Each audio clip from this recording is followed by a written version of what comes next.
Hello नमस्कार दोस्तों, स्वागत है आपका इस चैनल पर। आज हम बात करेंगे संधियों के बारे में।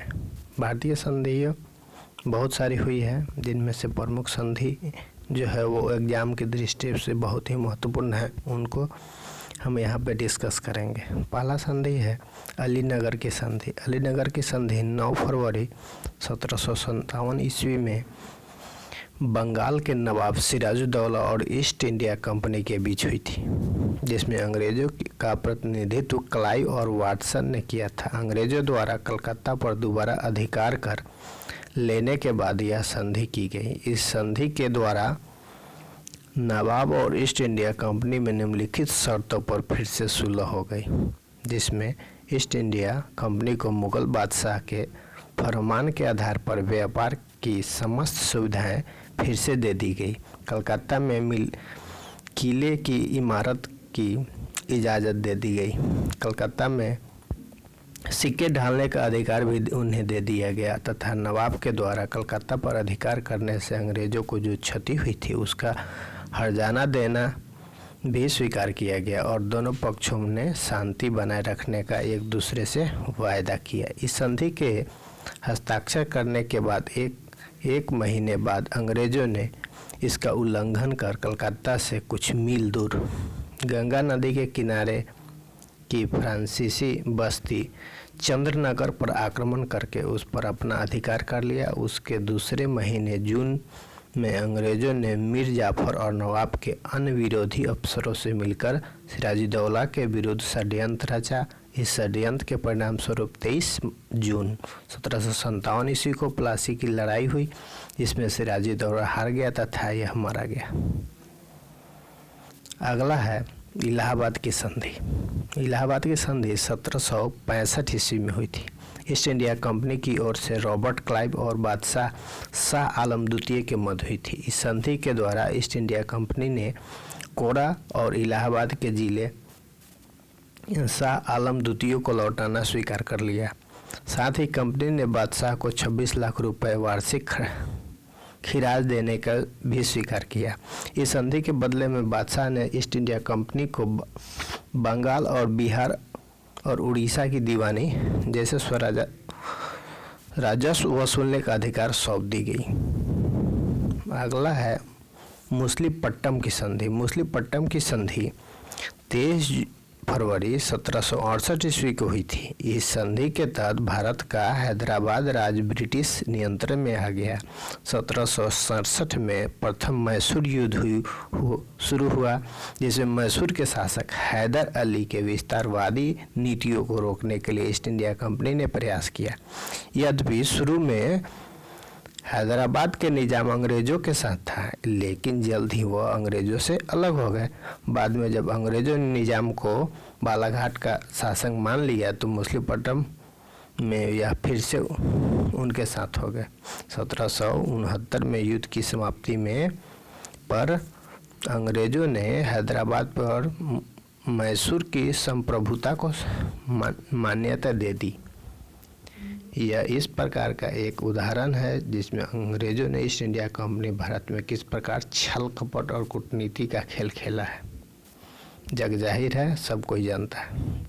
इस धोखे का निजाम 1779 में अंग्रेज़ों के खिलाफ हैदर अली के साथ देने पर मजबूर हो गए, जिसमें लॉर्ड कॉर्नवालिस ने 1788 और 1789 ईस्वी में कंपनी के द्वारा दिए गए वचनों के मुकर जाने की कोशिश की। इसके फलस्वरूप तीसरा मैसूर युद्ध आरंभ हो गया, जो 1790 से 1792 तक चला। इसके बाद युद्ध मैसूर और हैदराबाद दोनों पर अंग्रेज़ों का मजबूत नियंत्रण होने पर ही समाप्त हुआ। अगला है बनारस की संधि। बनारस की प्रथम संधि 1713 ईस्वी में हुई थी। यह संधि अवध के नवाब सिराजुद्दौला और ईस्ट इंडिया कंपनी के बीच में हुई थी। इस संधि के अनुसार कारा तथा इलाहाबाद जिले अवध के नवाब के अधीन हो गए थे। इससे पहले यह जिले मुगल बादशाह शाह आलम द्वितीय को दे दिए गए थे। अवध के नवाब सिराजुद्दौला ने इन जिलों के एवज में कंपनी को एक मुश्त 50 लाख रुपए तथा वार्षिक आर्थिक सहायता देने का स्वीकार किया। नवाब की शर्तों के अनुसार कंपनी के नवाब के संरक्षण के लिए अवध में अपनी एक सैनिक टुकड़ी तैनात करना स्वीकार कर लिया। अगला है बनारस की संधि।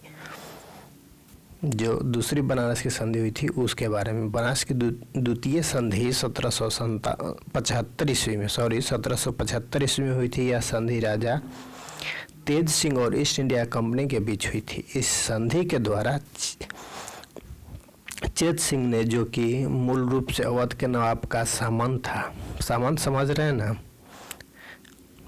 ईस्ट इंडिया कंपनी का प्रभुत्व स्वीकार कर लिया। जो सामंत थे वह ईस्ट इंडिया कंपनी के प्रभुत्व स्वीकार कर लिया। उसने यह प्रभुत्व इस शर्त पर स्वीकार किया कि कंपनी के 22.5 लाख रुपए का वार्षिक नजराना दिया करेगा। संधि में इस बात का उल्लेख भी किया गया था कि ईस्ट इंडिया कंपनी उनसे अन्य किसी भी प्रकार की मांग नहीं करेगी। यह शर्त यह भी थी कि कंपनी का कोई भी व्यक्ति राजा के अधिकारों में हस्तक्षेप नहीं करेगा और न ही देश की शांति को भंग करेगा। यह निश्चित आश्वासन के बावजूद वारेन हेस्टिंग्स ने 1778 से 80 के बीच के वर्षों में अतिरिक्त धन की मांग की। यह घटना भारतीय इतिहास में चेत सिंह के मामले के नाम से भी जानी जाती है। अगला संधि है सूरत की संधि। सूरत की संधि 1775 ईस्वी में राघवा जो रघुनाथ राव के नाम से है और अंग्रेजों के बीच हुई थी। इस संधि के अनुसार अंग्रेजों ने राघवा को सैनिक सहायता प्रदान करने की स्वीकार किया था। अंग्रेजों ने युद्ध में विजय के उपरांत उसे पेशवा बनाने का भी वचन दिया था। संधि के अनुसार राघवा ने सांठी और बसई और भरौच और सूरत जिले की आय के कुछ भाग अंग्रेजों को देना स्वीकार किया।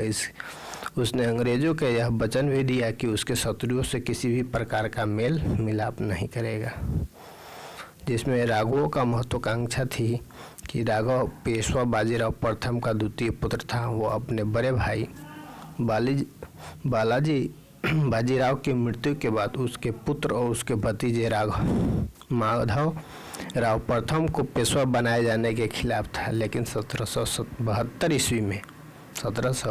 ईस्वी में अचानक माधवराव प्रथम की मृत्यु हो गई और उसका छोटा भाई नारायण राव अगला पेशवा बना। अपनी महत्वाकांक्षाओं पर पानी फिर जाने से रघुनाथ राव को समस्त देशभक्ति कुंठित हो गई और उसने मुंबई जाकर अंग्रेजों से सहायता की याचना की तथा 1775 ईस्वी में उनसे संधि कर ली, जो कि एक सूरत की संधि के नाम से जाना जाता है। संधि की जो प्रमुख शर्तें थी वे थी कि इसके अंतर्गत रघुनाथ राव के सहायता के लिए 2500 सैनिक देने का वचन किया गया, परंतु इसका समस्त व्यय भार रघुनाथ राव के ही वहन करना पड़ा था। इसके बाद रघुनाथ राव ने साष्टी और बसई के भरौच में और सूरत जिले की आय का कुछ भाग अंग्रेजों को देना स्वीकार कर लिया। साथ ही इसने ईस्ट इंडिया कंपनी के शत्रुओं से किसी भी प्रकार का संधि न करने तथा पूना सरकार की संधि का समझौता करते समय अंग्रेजों को भी भागी बनाने का वचन दिया। संधि के अनुसार मुंबई के अंग्रेजों ने रघुनाथ राव का पक्ष लिया और प्रथम मराठा युद्ध आरंभ हो गया। यह युद्ध 1775 से 1783 ईस्वी तक चला। इसकी समाप्ति सालबाई की संधि से हुई। अगला है पुरंदर की संधि। पुरंदर की संधि मार्च 1776 ईस्वी में मराठों तथा ईस्ट इंडिया कंपनी के बीच हुई थी। मुंबई सरकार और अपने को पेशवा मानने वाले राघवों के बीच 1775 ईस्वी में सूरत की संधि के फलस्वरूप कंपनी और मराठे के बीच हुई युद्ध छिड़ गया। इस युद्ध को रोकने के लिए कंपनी ने अपने प्रतिनिधित्व कर्नल अपटन को मराठों से संधि वार्ता के लिए भेजा था। पुरंदर की संधि के द्वारा अंग्रेजों ने इस शर्त पर राघवा का साथ छोड़ना स्वीकार कर लिया कि उन्हें साष्टी की अपने अधिकार में रखने दिया जाएगा। कोर्ट ऑफ डायरेक्टर्स ने इस संधि को नामंजूरी कर दिया और जिसके फलस्वरूप मराठों ने फिर युद्ध छिड़ गया।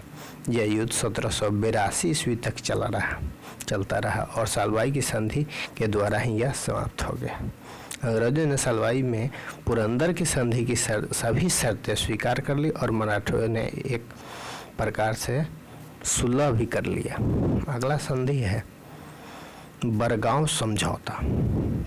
प्रथम मराठा युद्ध जो 1776 से 1782 ईस्वी के दौरान हुई, जिसमें ईस्ट इंडिया कंपनी के सरकार की ओर से कर्नल कर्नाक के द्वारा बरगांव समझौता जनवरी 1779 ईस्वी में किया गया।